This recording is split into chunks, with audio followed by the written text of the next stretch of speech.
An area where Negro slaves were commended was their loyalty on the battlefield during the Civil War.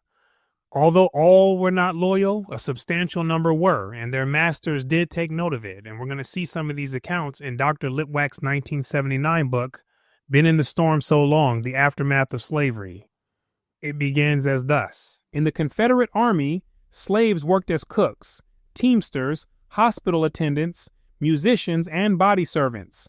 Elsewhere, slaves were employed in a variety of skilled trades essential to the war effort. The Confederate Army was the side fighting to keep the institution of slavery alive.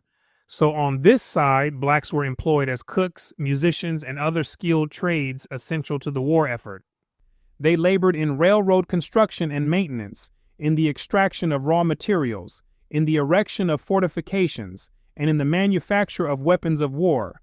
More than half the workers at the Tredegar Iron Works in Richmond were blacks, as were nearly 3/4 of the employees in the Naval Ordnance Plant at Selma, Alabama. So we can see they played an important role in the support of the Confederacy. Now, why did they support the side that held them captive? There's various reasons for that, but the fact of the matter is they did, and that's precisely what we're discussing. Early in the war, when patriotism was at its peak, numerous slaveholders volunteered their blacks without wages, the government furnishing quarters and rations, or hired them out to military authorities. This was early in the war, when the South was puffed up at its peak, when they believed that God was on their side and so forth. At this point, Dr. Litwack says, masters volunteered or hired out their slaves to the military. At the same time, some free blacks sought to establish their loyalty by offering their services to strengthen defensive works around the cities and towns. Those were some of the free blacks displaying their allegiance to the Confederacy. When volunteers failed to meet increasing military needs, the Confederate government authorized the impressment of slaves, which means forcing owners to give up their slaves for military use, and agreed to compensate the owners, $30 a month and the full value of the slave in case of his death. Those were the terms. We're short on people, you have them in the form of slaves, and now we're taking them from you, and we'll pay you $30 a month and the full value of the Negro if he dies. Let's continue.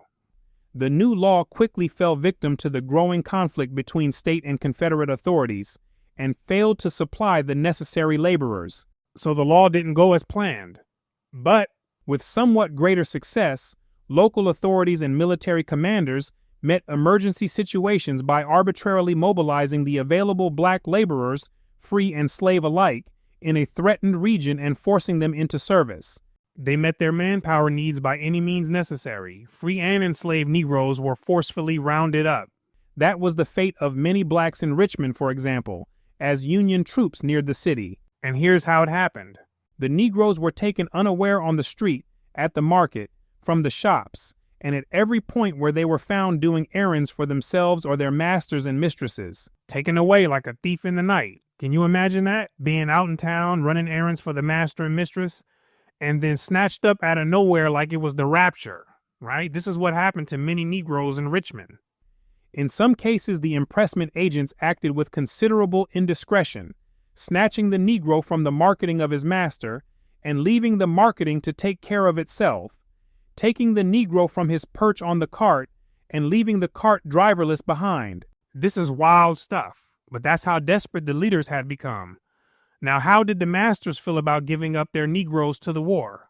The growing reluctance of planters to part with their slaves, even to sustain a war for the preservation of that property, compounded the problem of meeting military labor requisitions. If the South didn't win the war, masters would have had no human property anyways, so why not just give up the slaves for the battle?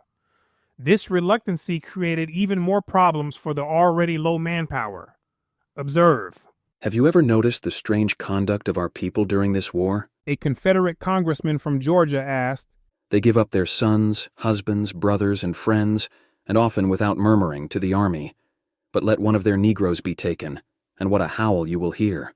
Still, another legislator claimed to know a planter with 5 sons in the army who resisted attempts to impress his slaves. The patriotic planters, he observed, would willingly put their own flesh and blood into the army. But when you asked them for a Negro, the matter approached the point of drawing an eye tooth. You would think it would be the other way around, right? But it wasn't. Neither waning patriotism nor constitutional scruples explain altogether the resistance of slaveholders to impressment. Although many did protest it as an interference with individual rights and property, the principal objections reflected a fear of pecuniary loss and the consequences of losing control over their slaves. Uh-oh. Not only were slave laborers frequently impressed at a crucial time in plantation operations, but the work patterns, rigors, and demands of military labor tended to injure their health, sometimes demoralize them, and all too often rendered them almost useless, if not downright dangerous upon their return to the plantation. And that's why they were afraid. They didn't want their slaves coming back to the plantation as something different than when they left, which was probably inevitable after experiencing being in the Civil War, right? That war was bloody and super brutal. So many would have certainly returned to the plantation with all types of PTSD. Even if slaves survived the physical ordeal of military labor, owners expressed concern about their state of mind and the unwholesome moral influences to which they might have been subjected. You see that? The information and ideas such slaves imbibed would be transmitted to the other slaves and threaten to undermine proper discipline and control. The ideas that would have entered into the slave's mind is what would have made him a threat. He would have been exposed to all sorts of knowledge that was foreign to the slave world. And after being in the war, he may have ignited enough courage to influence other slaves on the plantation to rise. These masters understood a thing or two about human psychology because they relied heavily on it to keep Negroes as slaves. And one bad apple could spoil the bunch. Nor could slave owners be certain that their impressed blacks would choose to return to the plantation. Proximity to Union lines afforded military laborers numerous opportunities for escape. And some of them said, "Thank you kindly, I'll take that opportunity." The fact that some owners dispatched their troublemakers, the least intimidated slaves, made this all the more likely. But even the most carefully selected slaves found the prospect of freedom difficult to resist. That's one group who would take off when given the opportunity. But there was another one. Rather than flee to the Yankees, some impressed blacks who managed to escape headed for their homes. These were the blacks who were impressed or snatched up and taken. They didn't go to the Yankee territory. For whatever reason, they went back to the plantation. If they succeeded, they might then plead with their masters not to send them back to the fortifications, and some owners readily sympathized with such pleas. They might kill him if they wanted to, A North Carolina slave told his master, but he would never go back to that work. Some would rather die the death before returning to the war. Numerous slaves shared that aversion to military duty and did what they could to avoid it, often with the connivance of their masters. But for the many who served and survived, it proved to be an indelible experience. Like it was for this man. That was the worst times that this here ever seen. And the way them white men drive us it was something awful. The strap, it was going from 4-day till way after night. The strap means the whip. The whites whipped the inwards from the morning until the nighttime. And another thing here, notice how the blacks refer to themselves as inwards. I want you to pay attention to that because it's documented all throughout a lot of these quotes in the interviews that we're going over. And again, they learned to accept someone else's identity for themselves at that time, just like they did with the Negro and the black identity. It's all the same thing. People are pushing it on them, and then over time, they internalize it and accept it, right? Now back to this. So the strap was going from the 4-day till way after night. The heaps of them just fall in. They tracks give out, and them white men laying the strap on their backs without ceasing. That was exactly way it was with them like me what was in the army work. I had to stand it, boss, till the war was over. And that's probably one of the reasons why the other slave who ran away said he'd rather die the death than return. But who knows? Maybe it was a completely different reason. How a slave reacted to military labor depended to some degree on the kind of bondage he had known at home. Jacob Stroyer, for example, who had been raised on a plantation near Columbia, South Carolina, claimed to have fared better on the fortifications than on the plantation. The fortification is a military defense or a protected area, and he'd rather be there than back on the plantation. He appreciated the spare time he had, in which he continued his quest for literacy. Respectable. and he viewed the entire experience as a welcome diversion from the plantation routines. At the same time, he acknowledged the contradictions inherent in his role as a Confederate laborer.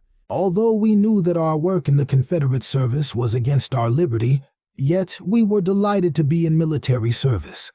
We felt an exalted pride that, having spent a little time at these war points, we had gained some knowledge which would put us beyond our fellow Negroes at home on the plantations, while they would increase our pride by crediting us with far more knowledge than it was possible for us to have gained. That's from his perspective. Of the slaves who served the Confederate war effort, none would rank higher in Southern legend than the body servant. Accompanying his master, usually a more substantial planter or one of his sons, to military service, he performed the duties of a personal attendant and relieved the master of the more onerous camp chores. He might also be called upon to forage the countryside for food, entertain the soldiers, help care for the wounded, and dig trenches. Stephen Moore, servant to a South Carolina planter, informed his wife that he had been well treated in camp and enjoyed the leisure time available to him. I have 3 meals of victuals to cook a day, and the rest of the time is mine. Proud of his position, he asked his wife to take this letter and read it to all my people. Tell them all I have been on the battlefield. Again, that's from his perspective. Here we go. Since they would spend considerable time together and undergo the rigors of camp life and possibly enemy fire, a master took care in selecting the right slave for the position.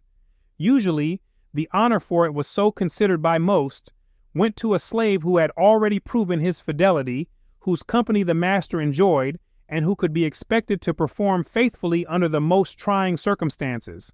In many cases, he had previously served his master as a personal attendant, caring for his clothes, horses, and hounds. Cyrus is a good boy indeed, A Georgia officer wrote of his servant, who had demonstrated both faithfulness and competence as a forager and cook. He has not had the first short word of dispute with a man since he left home. He gives me no trouble at all, attends well to my horse and things general. I ask him sometimes if he does not want to go home. He replies, "Not without I go."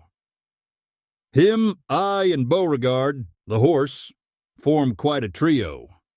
I will have to have our picture taken all together. That's the way it went. Some of them served with all their might. They made their masters proud by fulfilling their roles as good slaves during the war. What else is there to say, right? But we continue it to the next.